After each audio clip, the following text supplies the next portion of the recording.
Welcome to the podcast, The Leadership Nexus, Pioneering the Next Frontier. I'm your host, Ravi Padaki, and today we have a very special guest, someone whom I have admired for a long time, phenomenal product leader and a business leader, the CEO of Rakuten India, Sunil Gopinath. Sunil, welcome to the podcast. Thank you, Ravi. Pleasure to be here. Wonderful. Thank you for accepting my invitation. Uh, so, Sunil, you've had a phenomenal career. You are still having a phenomenal career.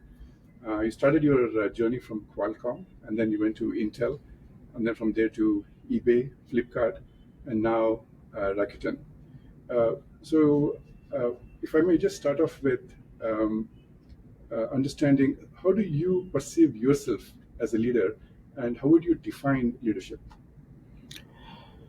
Well, Ravi, I think from a leadership perspective, there's very different elements that coming into what one can call leadership. But for me, a few things that really matter are what I call, as my brand of leadership, right, which is boundaryless leadership.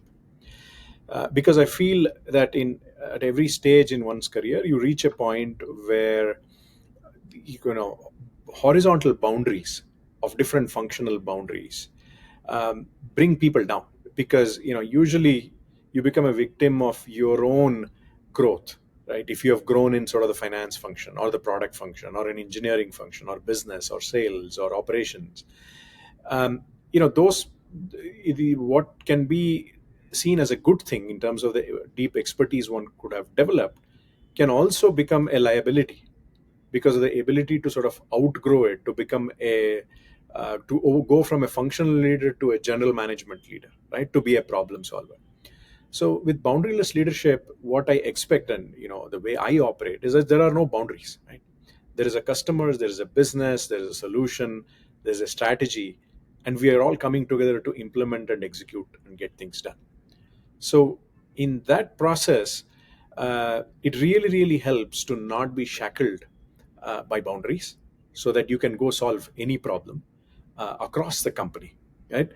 And it also forces people to sort of look above and beyond their own functional domain or space. And that's how I have grown as a leader, right? I've had opportunities to dabble in various different functional elements of the company so that now when a problem comes to me, it's a problem or an opportunity, right?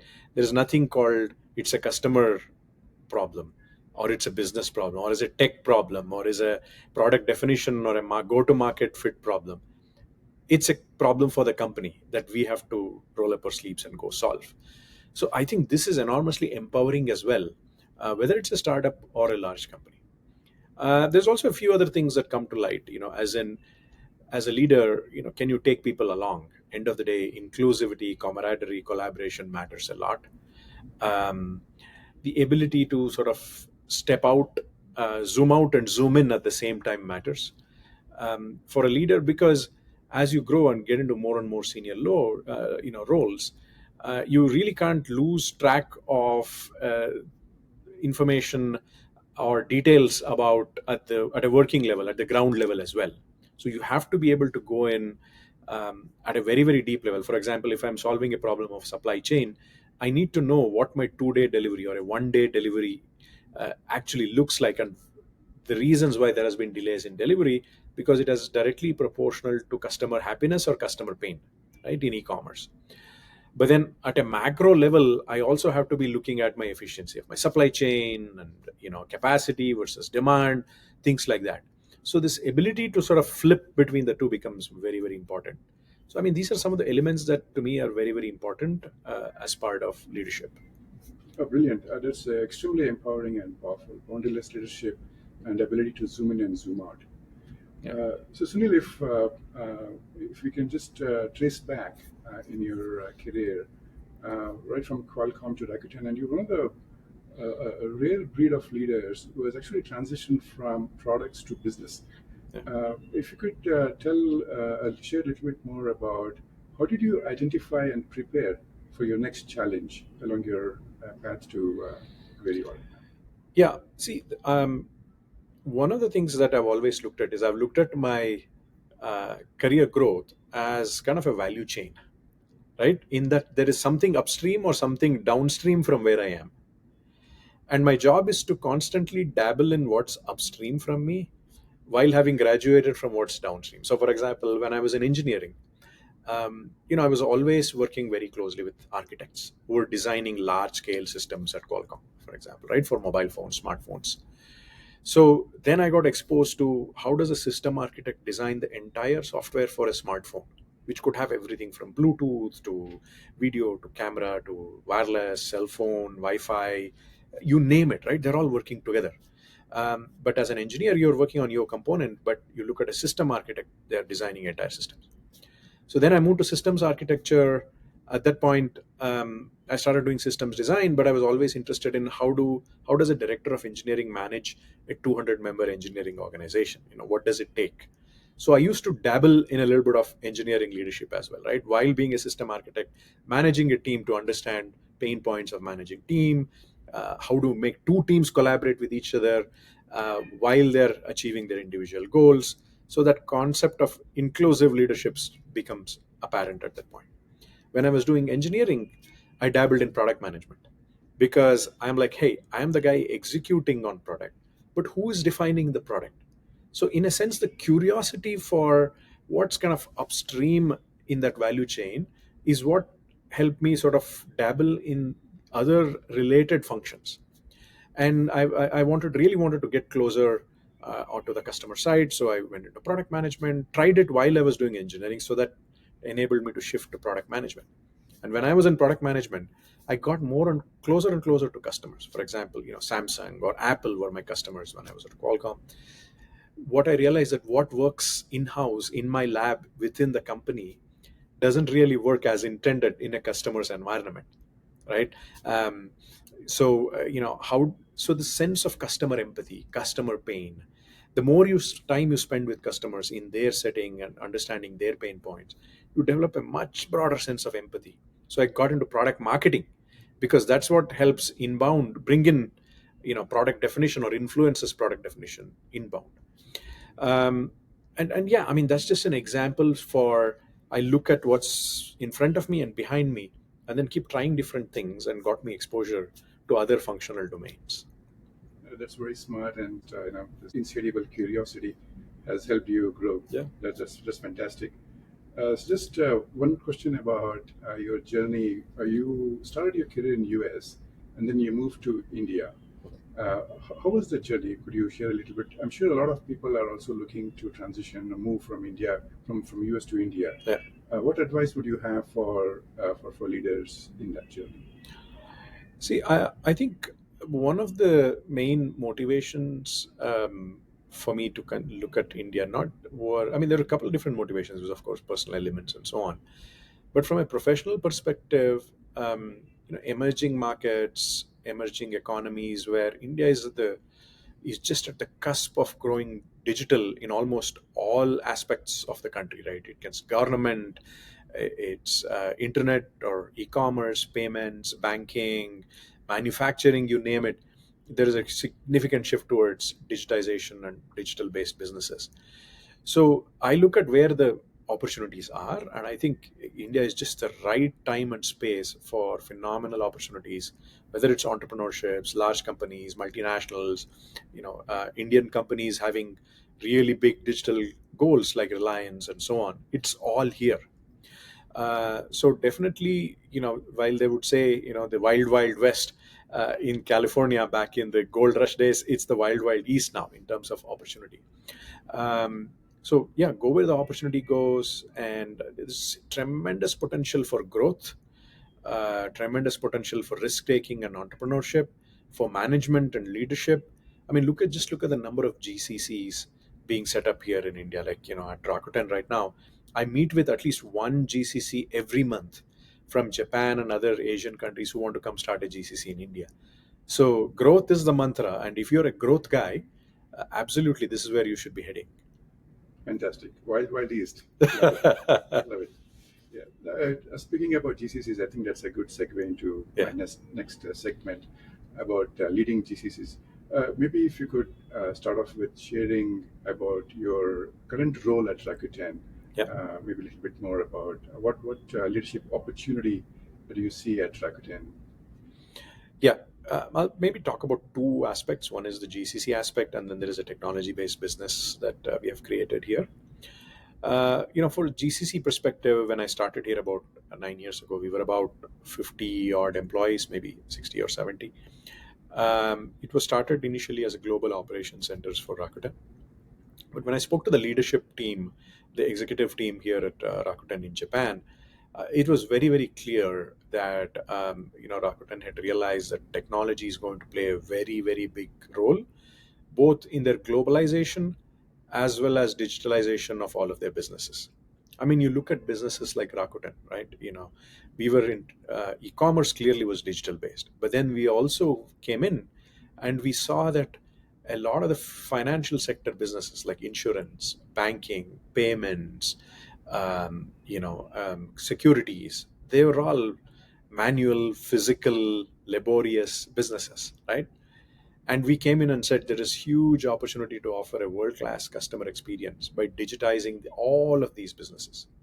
Today, if you look at it, almost a third to 40% of our revenue and our highest growing businesses is fintech. It's multi-million dollar businesses.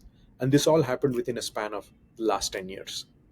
So while we were doing all of this, there was a agreement in the board level that getting top tech talent was extraordinarily critical to Rakuten to grow our business both in Japan and overseas, and hence India.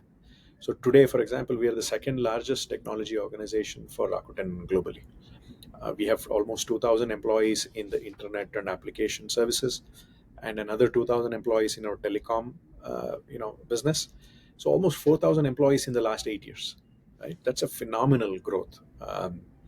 And Yeah, and Rakuten is all in. And in fact, if you look at it, we have had three different transitions in terms of tech at Rakuten. Right, transition one was technology is an enabler of the business.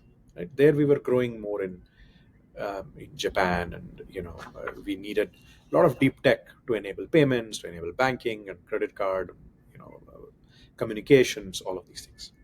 The second transition, which was 5 6 years later, was um, a great business is an outcome of great technology. Right? I'll give you an example.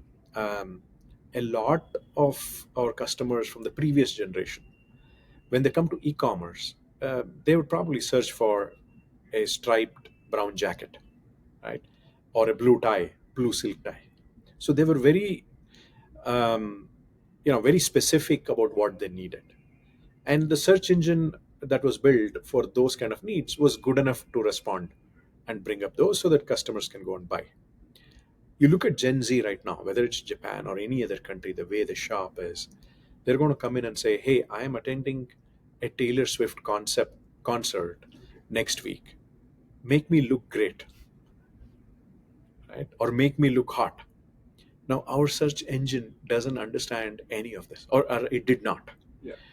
So, what we realized is we need semantic search. It's not just syntax or text, but we need to understand semantics and meaning and intent behind the question, which meant we had to build our own LLMs, with Japanese language or other language, an e-commerce focused LLM, which can better decipher intent and can better have a match of the product in our catalog, bring it to customers so that customers can buy this. Now, to me, in a way, this is existential in the sense, if you don't solve for this, you're not going to get Gen Z as a customer base, right? So, and there's going to be a lot more complex way in which Gen Z is going to shop around for things, right? Or they might even just say something like, you know, get me a water heater that doesn't make much noise, right? Very natural language way of shopping. So these are the kind of things that we had to do, and that's why I said the second transformation was great technology, or rather, business is an outcome of great technology. Now, the third transition, which I'm now a part of and I'm leading myself, is one where technology is the business. If you think about it, globally, the way, for example, Amazon or Google built AWS and GCP, they realized that you need the great technology that you have built for your own business. You can take that great technology and take it to market and help others enable others to win and succeed. So we've gone through that same journey because we have built phenomenal tech. Given the breadth of Rakuten, we've got 75 plus businesses in Rakuten: e-commerce, banking, media, streaming, messaging, television, sports, you name it, we have it. So we've built world-class technology, whether it's cloud or security, infrastructure, observability, AI in operations, AI for consumers, AI for enterprise. So we realized we can take a lot of this to market. And so we built a product here from Rakuten India called Rakuten Six Sense, which is an AI based business observability application, which looks at your entire business infrastructure, your tech stack, your data, your insights, your security, your APIs, your applications, and gives you a general sense of how is the business doing. And if there is any sort of fluctuations or a significant downturn or anything you're anticipating in the business, we're quickly able to correlate it all the way down the technology stack to something even happening in our data center, and be able to Yes. pinpoint with precision and say, because there was so much of heat in the data center, the AC machines turned down, the server got heated up, and hence Oracle database became sluggish. That's why your payment is not going through, right? Amazing. Otherwise, it would take days and weeks to figure these things out, and we would have lost millions of dollars. So, applications like this, we realized when we can run 75 businesses at scale because of Rakuten Six Sense, let's take this to market, commercialize it. And I'm really happy to say that we have over 2 dozen businesses in India and now US and Middle East and Singapore where Rakuten Six Sense has gone live. It's a B2B technology business. And this is where, again, this was a transformation to tech is the business.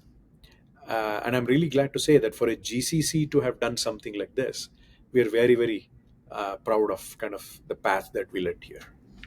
That's huge. Congratulations on that. I think Thank you. that's really sounds truly phenomenal. No, no, that's technology is the business. I get what you're saying. Do you see any unique challenges that has come up in this transition to technology? Is the business phase? Yeah, I think, see, anytime that you take products out to market, and it's not just on the business observability, we also have our telecom business, that's outside. You have to build large scale customer support, customer experience, customer engineering, sales, marketing, support organizations that you don't necessarily have to build inside a deep tech organization within the company or within a GCC, right? Whereas when you take things external, you have to build all of these support functions. And so you have to be very methodical about it. You have to set the values right.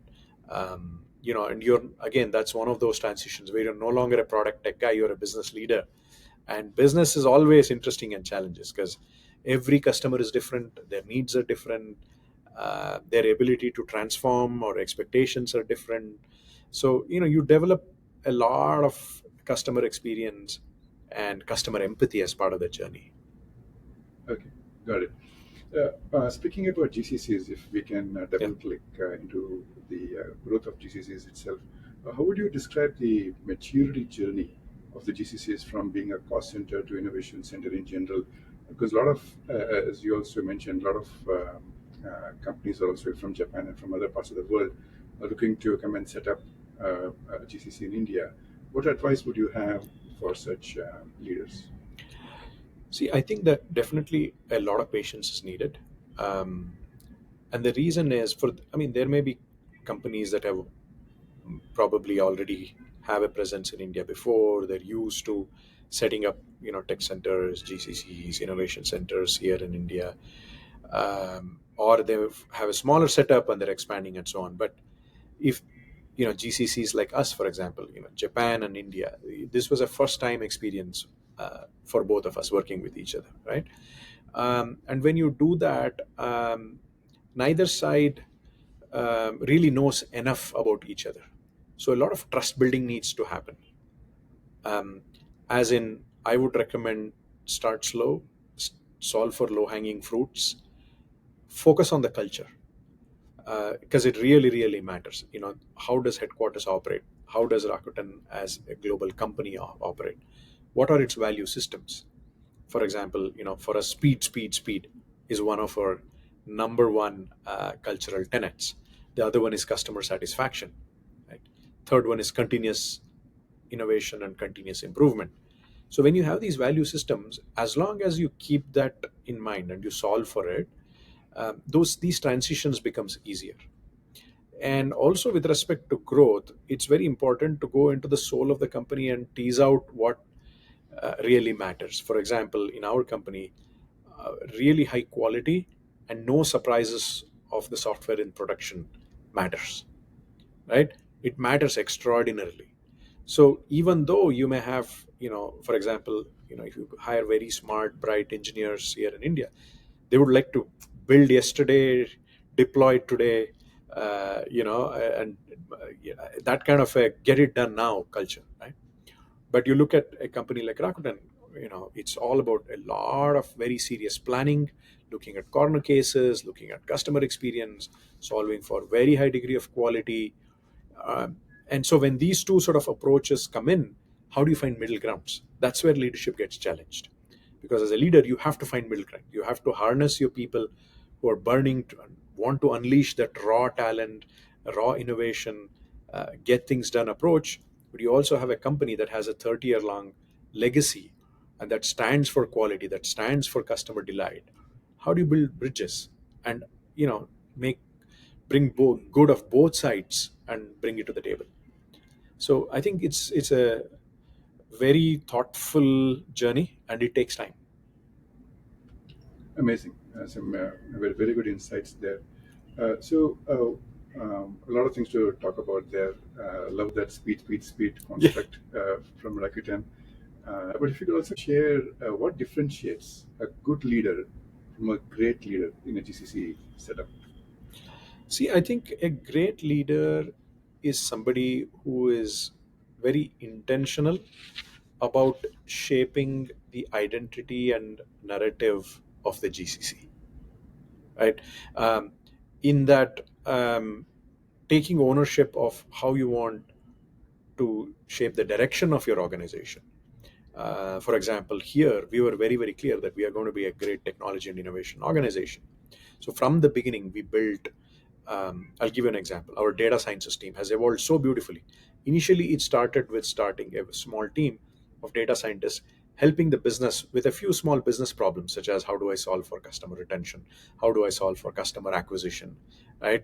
How do I reduce returns in e-commerce? So it was data science for the purpose of solving very specific, narrow, time-sensitive business problems. And at that point, I met with our senior executive team and I said, look, it's great to start off like this, but data sciences, AI, computer vision, research, sciences, this is a very, very long term vision in play, right? Yes, it's okay to sort of solve for the near term, but that can't be the identity of this team. We'll have to balance it out so that we have a data engineering team, not just a data science team. Who's going to take all of this data and clean it up and at this scale, make it ready available so that you somebody can actually run a model on it, right? It's not enough to have a scientist. How do you have a data analytics team that's now going to translate into business insights, continuous business insights, and build long-term dashboards so that whether it's an executive or a business leader can come and self-consume all the data and insights, right? We don't want tactical teams where you get a data analyst who solves today's problems and then forgets about it. We want a sustainable insights and analytics engine and dashboard that can be consumed by across the company. And then we realized, okay, data scientists can take an available, freely available open source model in order to solve a specific problem. But what if we have to do things like face-based recognition for payments? What we have to build a custom LLM in Japanese language for our own needs. We need PhDs in NLP, in computer vision, to build a sustainable organization. So we actually built Rakuten's research organization. It's similar to Microsoft Research and other org. It's called Rakuten Institute of Technology. We built a 40-member team here on text, language, voice, speech, And these are people who don't solve yesterday's or today's problem, they solve tomorrow's problems. So now we have a very well knit 500 member soup to nuts AI and sciences organization, which does everything a company would need. And it's sustainable, right? It has stood the test of a decade almost. And I very well know going into the next decade that it will be sustainable for the next 10 years as well. So that's what I mean by the leader, GCC leadership should be very, very intentional, thoughtful, have a long term view, and influence the identity of the org. Otherwise, you'll fall into whatever narrative has been set to solve yesterday's or today's problem. Amazing, amazing, very insightful, and I might add truly visionary as well. Uh, okay, so shifting gears a little bit, Sunil, jump into talking about leading change. So we are living through tectonic shifts at this moment. There is generative AI and AI in general. We're going to buzz in the valley and everywhere in the world is when will we achieve artificial general intelligence Mhm. and ASI after that. And also, there's a new workforce that is coming into employment from there's a Gen Z as well. And we also have a lot of geopolitical issues as well that is surfacing, that is driving more sovereign policies. So, how should leaders drive change in such turbulent times that we're living in today? Yeah. Um, See, I personally feel that as a leader, it's very important to have, particularly in such a fast moving landscape, it's really important to have a 1 year view, a 3 to 5 year view, and a 10-year view of AI.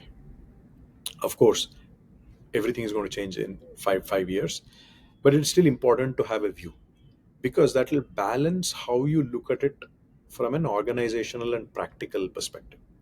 The reason I say this, while we all would love to do the most cutting edge AI model out there, deploy the latest and greatest tool, there are still going to be teams that will benefit from just using low hanging fruits, right? So I would say start small, solve for the low hanging fruits.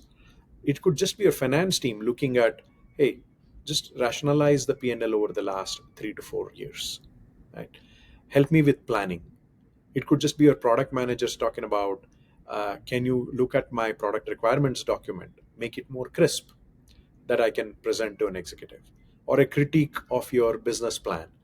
So there are so many low hanging fruits in an organization that I would say that 1 year view is very, very important so you can get your biggest bang for buck today with existing available solutions. The 3 to 5 year view will help with having a top line, bottom line impact perspective and what kind of AI tools do I have to make versus buy versus lease, right? For example, in our case, we decided that hey, there's already all of these LLMs, there are ChatGPT, and there is, multiple other competitors out there that are building different tools. Could be for forecasting, for pricing, could be for summarizations, for productivity. We've got Outlook and 365, and all of these kind of things. So we just deploy what's already there, right? Um, but what's not already there, let's build it. For example, we have built as part of our Sixth Sense product I mentioned to you. We realize there's really no good tool for operations, and our biggest pain point in the company is operations, right? Every of my 75 business is a digital business. When it's out there in production in the field, if something goes wrong, do I have tools that can predict something, that things will go wrong before it goes wrong? Do I have something that can automatically do root cause analysis without throwing humans at it? uh, do I have something, that can do forecasting, of problems before it can happen? So these are the things that there was really no tools available. So we said, let's build it. It took us a couple of years, but these were deep AI based tools that does forecasting, anomaly detection, root cause analysis automatically, so that instead of putting 50 people on this problem, I can only put one person so that there is a human in the loop and the AI actually tells me exactly where, when, how things can or will go wrong. Right? So this is given significant bang for the buck. And as we look at the 5 to 10 years, we are investing in, we all ourselves know that LLM of today is just for text. We know that we are going to need newer models, which is going to model the physical world. There's going to be physics based models. We need LLMs for vision, LLMs for video. So we're also looking at what's the next most important thing. We are looking at robotics. So I would encourage the same for other leaders as well, right? Have the 1 year, 3 year, and the 10-year view. So you take very different bets for different timelines. Got it. Got it. I think that's very helpful. Just from a people and talent management and a talent strategy, and even kind of from a leadership development perspective, what strategies for success would you advise for aspiring or young leaders for them to follow in these turbulent times or in general as well? Yeah, in fact, I was looking at a humorous or rather a poignant quote yesterday, which said something to this effect of uh, you're not going to be replaced by AI. You're going to be replaced by that person who knows exactly how to use AI for his or her advantage. While it sounds pretty dramatic, I think there is definitely value in that, right? So it's as people, as employees, I think this is a similar tool that, it's not like when calculator came into existence, math went out of business, right? It's just that the person who started using a calculator became really smart and they became very productive, right? Similarly, when PCs came into existence and when applications like PowerPoint came in, or Excel came in, there were still people. Not people didn't become jobless, right? It's just that the person who was generating reports became more savvy, became more empowered, became more productive because they started using Excel, PowerPoint, and all of these other applications, right? I feel it's a similar moment. It is the job of the organization and the employees is to figure out what are the best tools possible that are available in the market. How do I use it to become a lot more savvy product manager or engineer or finance professional or even HR professional? In fact, our one of our HR teams, they built two products. One was a chat GPT based HR chatbot where they basically fed in all of the company's policies and systems and processes and so on, so that let's say a new employee joins, he or she has a question around, does my insurance cover my pet? Right now, instead of for every question it has to be answered by a human, they go to Rakuten, employee help chatbot. They ask this question, and the HR chatbot gives them the answer right away. So that the time and value of the HR team is significantly maximized, right? So it's all about that level of empowerment, that you give to all the different employees, so that they become the best versions of themselves. I mean, that's the way I would look at it. Awesome, fantastic. Okay, so I think that's a very good segue, Sunil. If we now can jump into leading in the age of AI. Let me just first start off again from a people perspective. What skills are needed to flourish in the age of AI? Um, I think experimentation culture will matter a lot, right? That an exploratory mindset and an experimentation mindset. Because when it comes to product management in the age of AI, uh, at many times the eventual outcome may be a little bit more non-deterministic, in the sense that AI is a function of how much data you have fed it and how robust the model is. Right? You're never going to have. I wouldn't say never.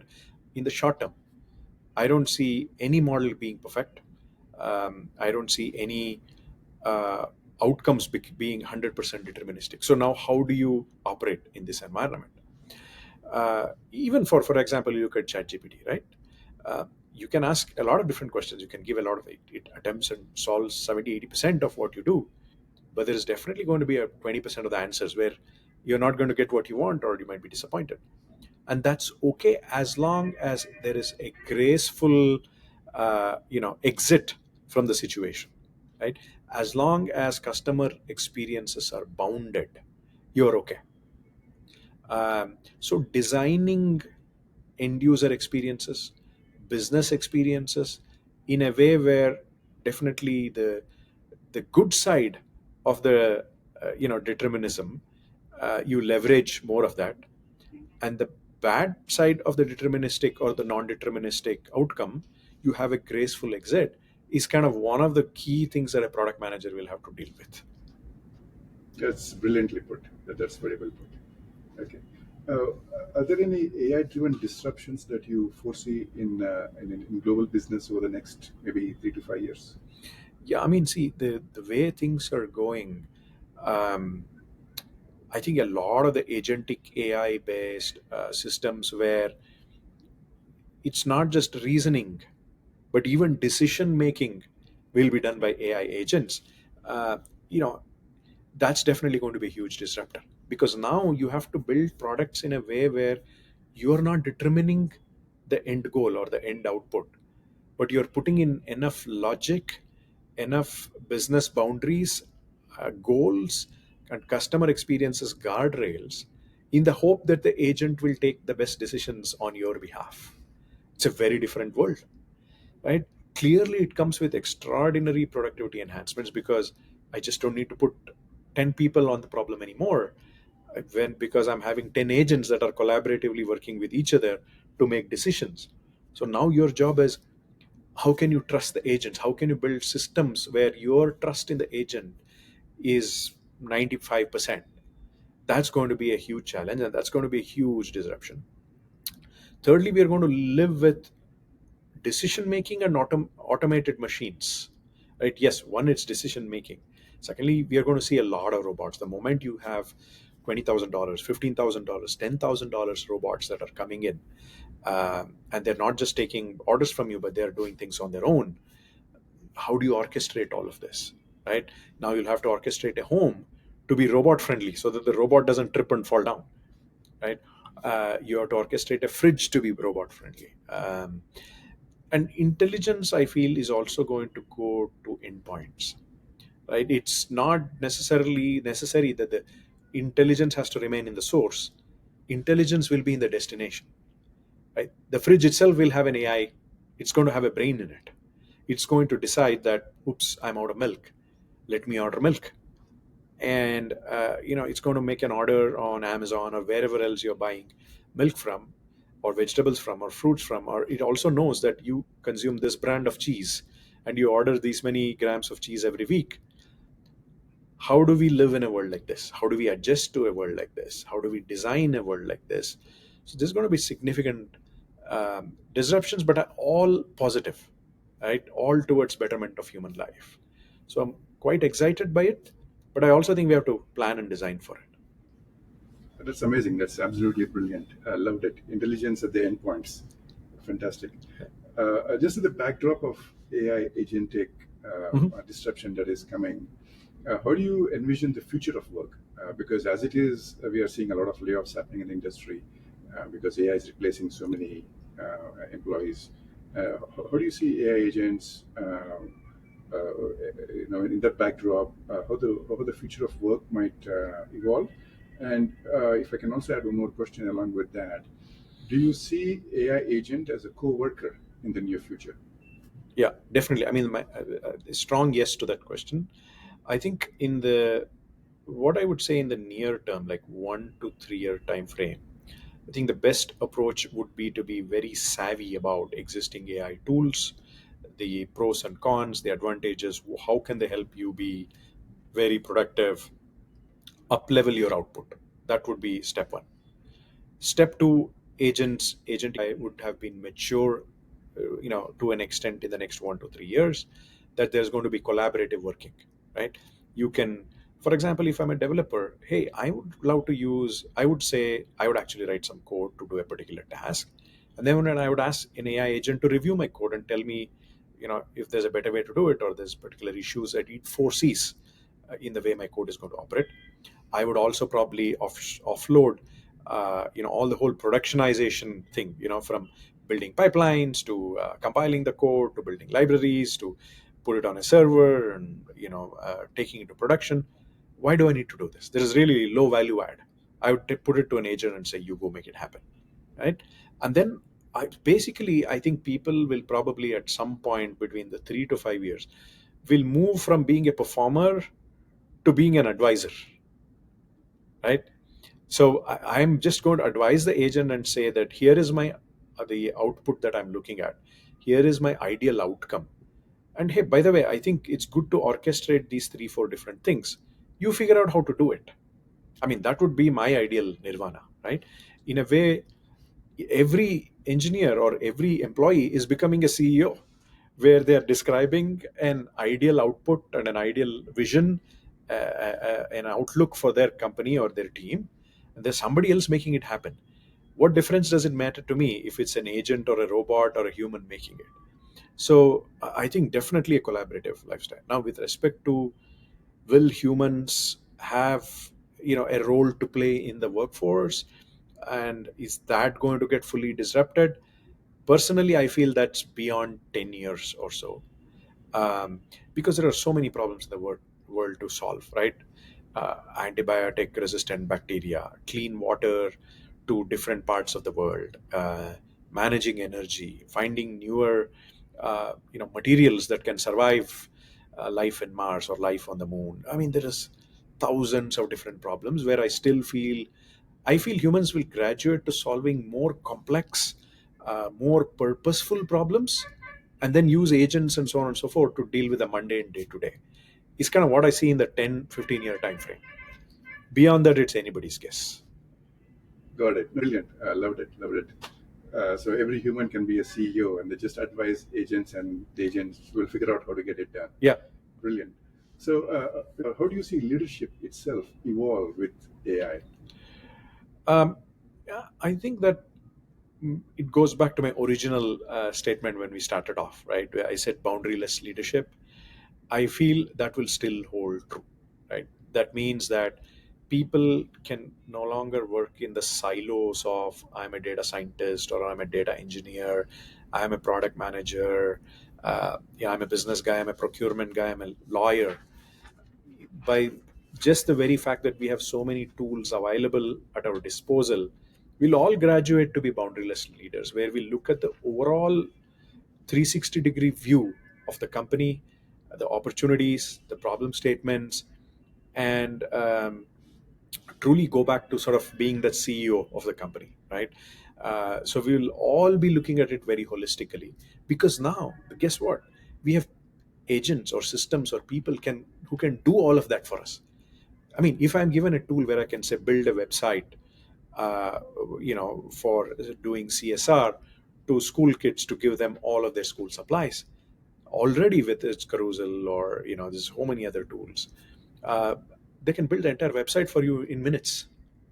I can say, hey, go look at the market and tell me what is the demand and supply look like for school supplies and school demands within Karnataka. I have that at my fingertips.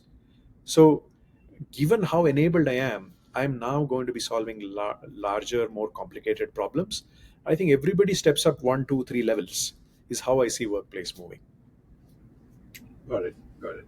So, coming to the Gen Z workforce, what are the expectations that you have seen while working with the next generation of workforce, especially with Gen Z?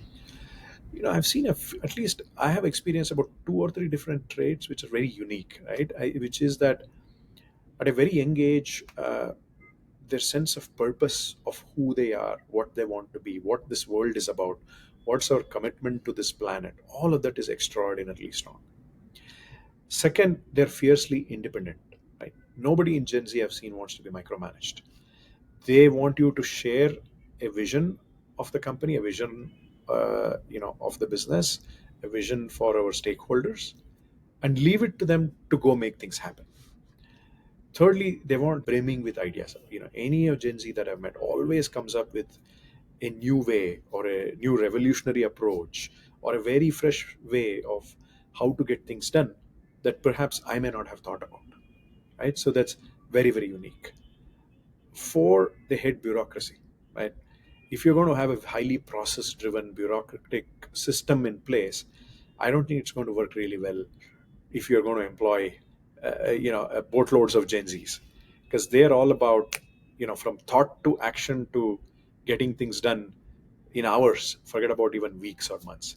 So how do you enable, uh, an environment for Gen Z to thrive? I think these are all the things to be extraordinarily aware of when you deploy a Gen Z workforce. Awesome. And what advice would you have for leaders who want to lead Gen Z workforce?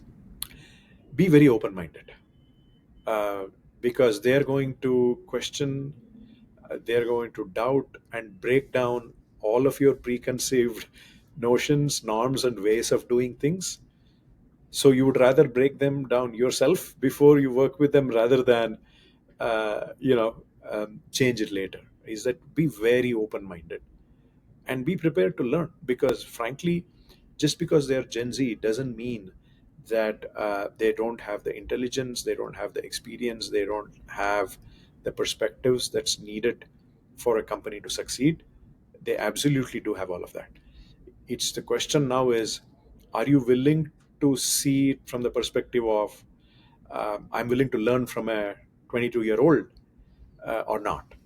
As long as you have that open mindedness, you can leverage them to your advantage. Very helpful. Very helpful. Now, zooming out, if you were to kind of look at hiring leaders from any generation for that matter, what top three skills or qualities you would look for when hiring leaders? Yeah, I mean, I would look for a few perspectives.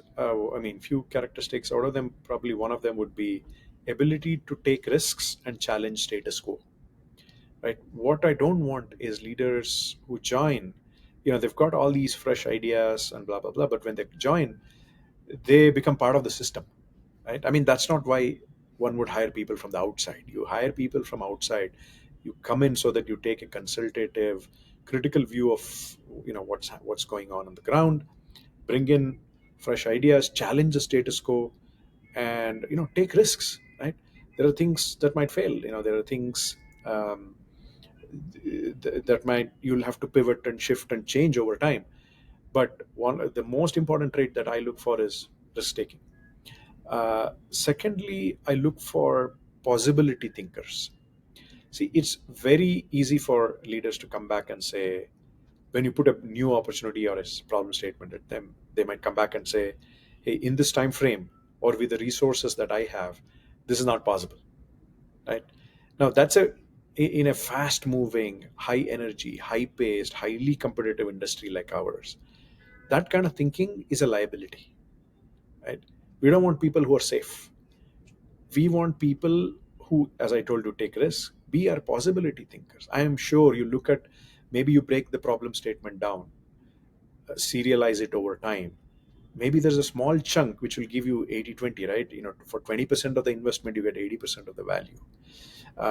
Maybe there is a more agile way of solving this. Maybe you leverage some team members from a different team who are not part of your team, motivate them to get things done.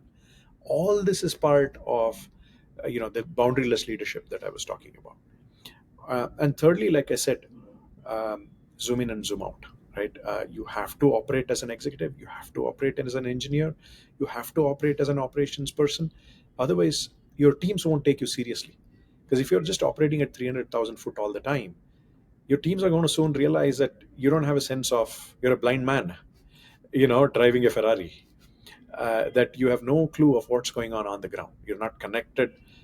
For example, I go talk to customer support people myself, because if I'm just hanging around with product managers, they're going to be talking very lofty ideals about a brilliant future and, world class possibilities. You go talk to a customer support representatives, they're going to talk about how a customer was extraordinarily frustrated about how non-intuitive our UI is, and they have to go search in 6 different places to get to a report about business analytics. Or somebody might come in and say the dark color UI is hurting, our customers' ability, because they live in their office itself is dark enough, not enough sunlight coming in. So you need a lighter UI, not a dark UI. How do you get these insights if you're staying in a bubble? So I need somebody who is on the ground, connected to customers, can zoom in when needed, zoom out when needed. So these are some of the things I would look for. Brilliant. Very, very helpful, very insightful. So, moving to the last segment, Sunil, we'll have some personal questions coming at you. Who or what has been a major source of inspiration in your leadership journey? See, I think the Microsoft leadership, firstly, it was Bill Gates when I was growing up, and of course Satya Nadella now have been a great source of inspiration.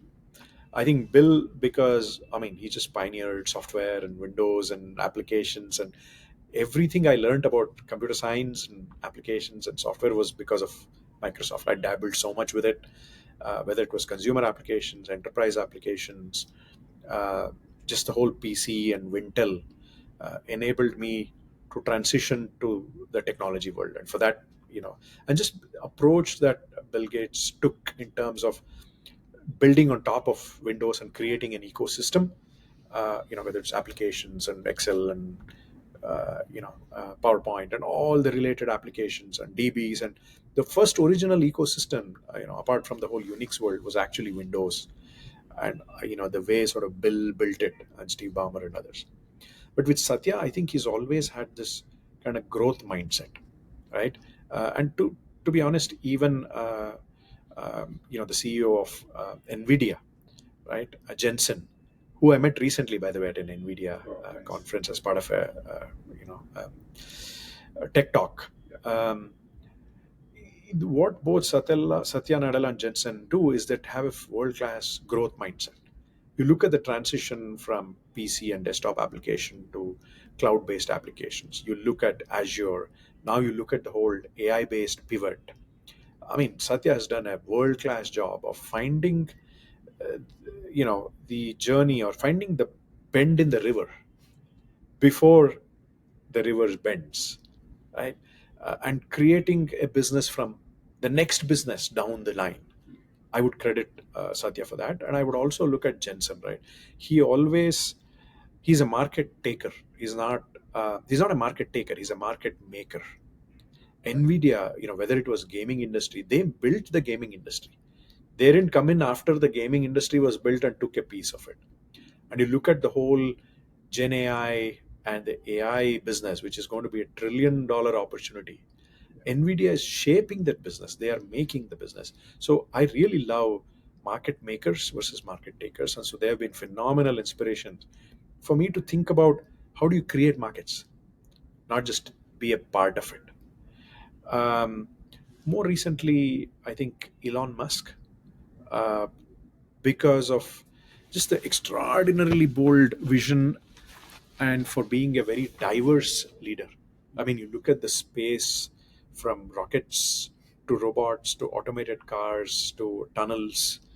Um, I mean, I would put him in a genius category for the simple reasons that there are very few people who can connect the dots between science, engineering, business, and manufacturing, bring them all together in such a beautiful way that it uplifts humanity itself. And finally, I know our own CEO, Mikita.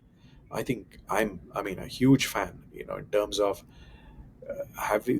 let alone CEOs feel it's a lifetime opportunity to run one business in their lifetime. Mickey has built 75. Wow. It's just unimaginable. And it's not, and all of these are successful businesses, right? He took the profits from Ichiba, which was our e-commerce, took it in and put it in additional growth businesses so that he takes something from 0 to 1, and the moment it's reached 1 and he knows that it's going from 1 to 1.2 to 1.3, takes the profit from that, invests in another 0 to 1. Now we are the number one credit card company in Japan. We are the number one payments company, number one bank, number one securities company. So I mean, this requires extraordinary business acumen to be able to create newer and newer businesses. So these are some of the leaders that have been personal inspirations for me. Fantastic, fantastic. Truly inspirational. How do you manage stress and carve out moments for quiet reflection?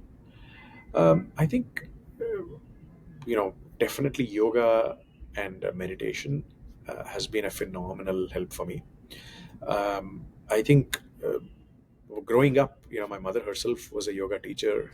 Uh, while I did learn the basics, I did not necessarily, as a child, appreciate um, the value that it would have, or pranayama or meditation. But now it's a phenomenal game changer for me, in terms of the ability of controlling the prana or the energy in you, so that you bring it to a stable state instead of, I mean, stress happens because you allow your mental energy or your thoughts to go hand in hand with the situation on hand. The moment pranayama and meditation helps me put a buffer or a distance between the situation on hand and my own reaction and thoughts to the situation on hand. And when you do that, my ability to deal with situation is extremely high. And I fully credit, not only that, even simple things like walking, just 20, 30 minutes of walking exercises, combined with pranayama and meditation, has been a phenomenal help for me to deal with day-to-day stress. Awesome. Very well put. Uh, are you reading any interesting books? Yeah. There are about two or three different flavors of book I'm reading. One is called How Big Things Get Done. It's a fantastic book about, you look at some of the largest projects in the world, whether it's a bullet train, whether it's building the Empire State Building or the Sydney Opera House. Um, all of them, some of them have been extremely successful. There are many, many which have extraordinarily failed or have had challenges. Could be cost overruns, could be budget versus actual vast difference. Ability to manage workforces has been a challenge. Some projects never get built after spending billions of dollars. And there are a lot of insights in this book about just sort of managing multi-billion-dollar large-scale projects. What works, what doesn't work. And perhaps one of the insights from that is, the longer it takes for something to get done, the more room you're giving for a black swan event to come and hit you. That could be anything Yes. from a 9/11 style event to AI and robots changing the game, to anything else, right? To we are running out of energy or coal to build large scale coal plants, or a nuclear disaster happening. So essence is, if you plan it well, finish it sooner, you can better manage projects. And it's a beautiful book, because at the end of the day, it is true that execution is king. Execution is where rubber hits the road. And this is a phenomenal book on that. The second book is called The Coming Wave by Mustafa Sulaiman, who's a chief AI officer at Microsoft. I think it's a brilliant book, that talks about AI and machines and machine learning and robots, and how the world in front of us, will transform when the full power of AI is unleashed. And the third one is very different. It's more about children. It's called The Anxious Generation.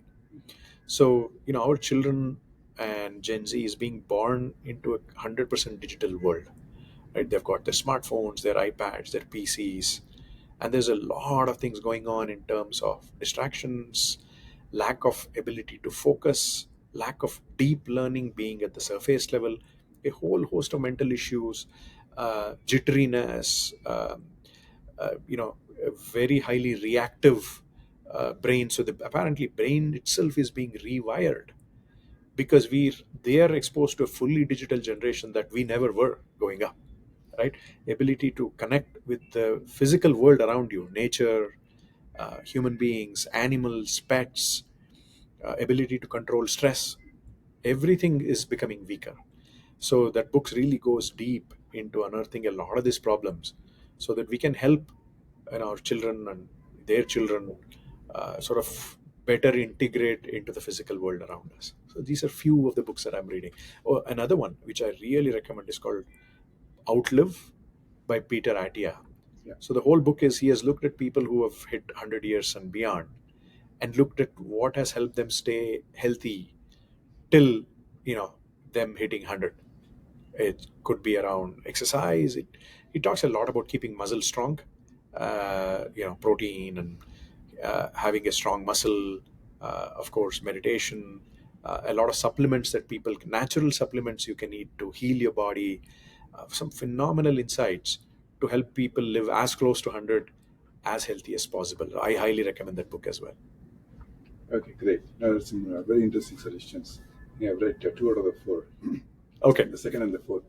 But yeah, thank you so much for sharing that. So, Sunil, we have come to the end of the podcast. So, I want to thank you once again for being on the podcast.